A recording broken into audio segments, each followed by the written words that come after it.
Ini gokil banget, orang ini cuman ngontennya tuh lesehan aja di rumah, duduk lesehan, tapi omsetnya 5,7 M dalam sebulan terakhir. Dan per bulan kalau omset segitu kira-kira dengan komisi 10% aja bisa 500 juta nggak sih teman-teman? Ya, tapi ya anggap aja 5% lah, itu udah di atas 200 juta. Yuk kita akan bahas ya teman-teman ya, barangkali kita bisa belajar, barangkali kita bisa dapat sesuatu dari akun ini dan bisa kita terapkan di akun kita. Yuk langsung aja kita mulai. Oke, Assalamualaikum warahmatullahi wabarakatuh. Video kali ini kita akan membahas terkait soal TikTok affiliate lagi ya teman-teman ya. Jadi ada sebuah akun yang nggak sengaja lewat di FYP saya dan saya coba cek akun ini menarik, viewsnya cukup lumayan. Dan kayaknya akun ini ya layak sih untuk kita pelajari. Dan ternyata benar, ketika saya cek omsetnya cukup lumayan fantastis guys. Oke, jadi saya akan share dulu ya guys ya akunnya biar teman-teman semua bisa lihat dan kita bisa belajar bareng-bareng di sini. Oke, record. Kelihatan ya di layar ya. Ini adalah akun beliau ya teman-teman ya. Semua kita spill nama akunnya ya. Jadi semua di spill nih sama beliau nih. Follower 39.000 ya teman-teman. Dan kita lihat data realnya aja ya. Nah untuk dari tanggal 5 Maret 2026 sampai 4 April 2026 beliau ini omsetnya 5,6 miliar. Nah 5,6 miliar ini mayoritas didasarkan dari video saja. Nah produknya itu kategori yang laku itu mayoritas adalah sepatu teman-teman ya. Jadi sepatu, terus peralatan olahraga itu 14%, terus kemudian perawatan dan kecantikan itu 9%, dan mayoritas 57% itu dari brand sepatu. Bukan dari brand, dari kategori sepatu. Oke, kita sekarang lihat ya berapa video beliau dalam 30 hari terakhir. Video yang di-upload dalam 30 hari terakhir itu sekitar 579. Oke, kalau kita 579 kita bagi 30 aja, itu sekitar sehari itu hampir 20 video. Fantastis memang ya, banyak banget ternyata video per hari yang beliau upload. Dan ini datanya, ternyata benar, mayoritas adalah laki-laki ya. Laki-laki 63% dan perempuan cuma 36%. Ini cukup signifikan ya di laki-laki ya. Dan ini adalah perolehan omsetnya. Ini ada puncaknya itu di tanggal 13 Maret karena memang Ramadan ya. Itu sampai 300 juta omset beliau. Lalu kemudian pas menuju Lebaran omset beliau turun, tapi seturun-turunnya itu masih di atas 100 juta. Naik lagi dan seterusnya. Tuh ya. Bahkan sekarang itu tetap masih di atas 100 juta. Video-video yang akhir-akhir ini cukup lumayan mendatangkan traffic adalah video seperti ini nih guys ya. Cuman berdiri aja seperti ini, duduk doang, lesehan, ngonten seperti ini, nyobain barangnya, dan selesai gitu ya. Nah, ini adalah mayoritas akun-akun beliau ya teman-teman ya. Jadi cuman duduk lesehan aja kayak gini. Barangnya ya cuman bener-bener ngontennya sambil duduk di bawah di lantai kayak gini aja ya teman-teman ya. Nah begitu dia nyoba sepatunya baru deh dia berdiri teman-teman. Tapi overall kan ini natural banget ya. Bener-bener cuman duduk doang. Ini sih pakai kamera HP dan pakai kamera depan. Dari mana kita tahu dia pakai kamera HP dan kamera depan? Kita coba aja cek video beliau yang ada teksnya, ada tulisannya. Biasanya dari situ kan ada efek mirror ya di situ ya. Ini deh ya. Ini hand river kebalik ya teksnya ya, tulisannya kebalik. Nih sebentar, kita coba cari yang lebih jelas lagi. Biasanya sih kita cari teks yang ada di kaosnya ya. Sebentar, kaosnya pada polos semua lagi ya. Ini nih. Ini nih. Tulisannya kebalik kan? Nah, ya, tulisan di sini kebalik artinya beliau ini hanya menggunakan kamera depan doang, guys. Dengan menggunakan kamera depan, tapi ya bener-bener kayak orang mencet kamera terus nge-review dan nggak kelihatan jualan banget sebenarnya. Ya, nggak kelihatan jualan banget dan bahkan beliau ini tanpa subtitle juga loh kontennya. Nih, captionnya juga bahkan hampir nggak ada loh. Cuman satu hashtag doang deh kayaknya. Tuh, sepatu running, kelar. Nggak pakai neko-neko, nggak pakai teks apa-apa. Tapi ternyata omsetnya juga cukup lumayan tuh. Nih lihat nih ya, cewek-cewek cantik, cewek-cewek imut tuh.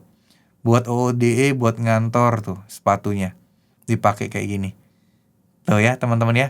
Simple, kontennya itu sederhana, natural banget. Tapi mungkin ngena ya, kata-katanya bahasanya ngena. Dan orang mikirnya, ya ini dia nggak jualan banget gitu loh.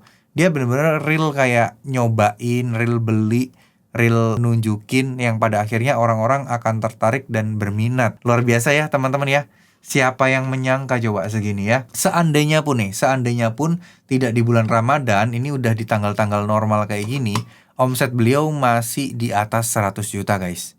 Ya, per harinya. Jadi kemungkinan non Ramadan pun beliau ini udah di atas 3M. Gokil ya teman-teman ya. Jadi gokil sih, gila. Ini lakunya itu 86.000 pieces. Gokil. Ya, rata-rata cowok sih. Jadi memang signifikan di cowok semuanya. Tapi kok ini blender bisa laku kayak gini? Ya itu dia.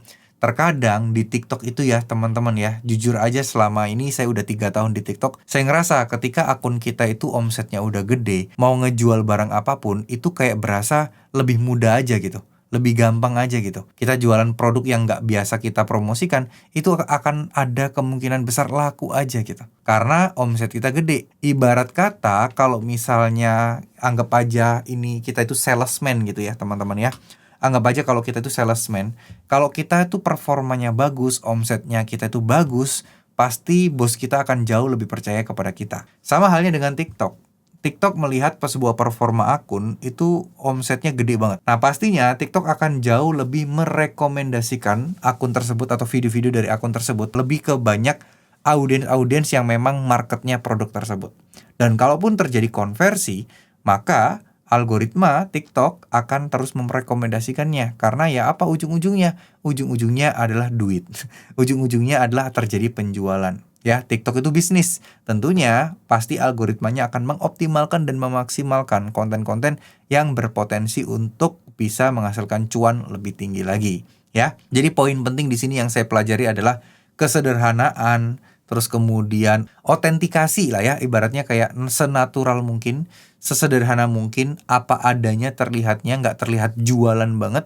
Itu saat ini lagi trennya dan memang lagi banyak diminati. Bahkan mungkin dari pertengahan 2025-2026 ini, konten-konten yang natural apa adanya itu memiliki potensi dan peluang yang lebih bagus.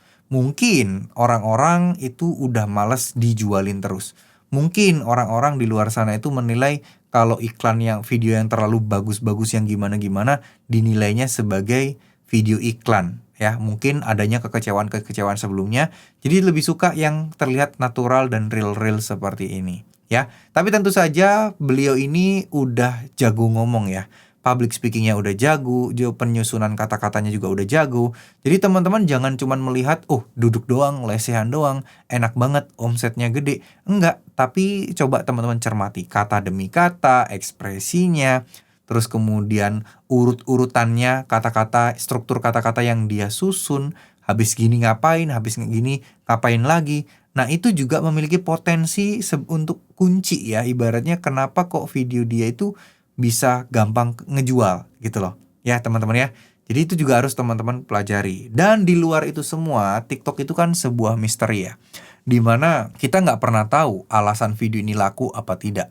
Alasan video ini kenapa bisa lebih laku dibandingkan video yang lain. Bahkan sekelevel akun pun juga kita nggak pernah tahu. Tapi sekali lagi ya teman-teman ya, rezeki itu udah ada yang ngatur. Rezeki itu tertakar dan tidak mungkin tertukar ya. Jadi apa yang kita lakukan semua juga pasti tergantung dari Sang Maha Pemberi rezeki, yaitu Allah Subhanahu wa taala. Jadi penting banget buat kita untuk terus berdoa, untuk terus berharap teman-teman, untuk terus meminta petunjuk dari Allah supaya diberikan kemudahan dan kelancarannya.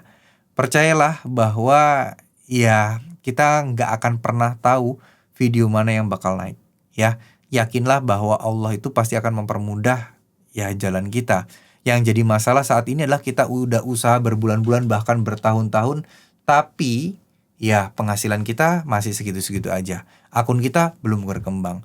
Jadi banyak nih pikiran-pikiran negatif kita terkadang justru lebih banyak pesimisnya. Jangan-jangan nggak rezeki, jangan-jangan nggak jodoh, jangan-jangan rezekinya emang seret. Nah pikiran-pikiran negatif kayak gini harus teman-teman coba ubah dan maksimalkan menjadi pikiran-pikiran yang lebih positif ya. Jadi mungkin segitu dulu apa yang bisa saya sampaikan. Teman-teman mungkin harus terus berusaha, tetap semangat, let it flow aja, jangan dijadikan beban. Karena ya memang zaman sekarang ya tidak semudah saat awal-awal dulu. Karena dulu pemainnya mungkin belum begitu banyak. Untuk saat ini karena pemainnya udah banyak, ya tentu saja ya butuh ekstra lebih kerja keras dari kita juga tentunya ya. Mungkin segitu dulu apa yang bisa saya sampaikan. Terima kasih. Wassalamualaikum warahmatullahi wabarakatuh.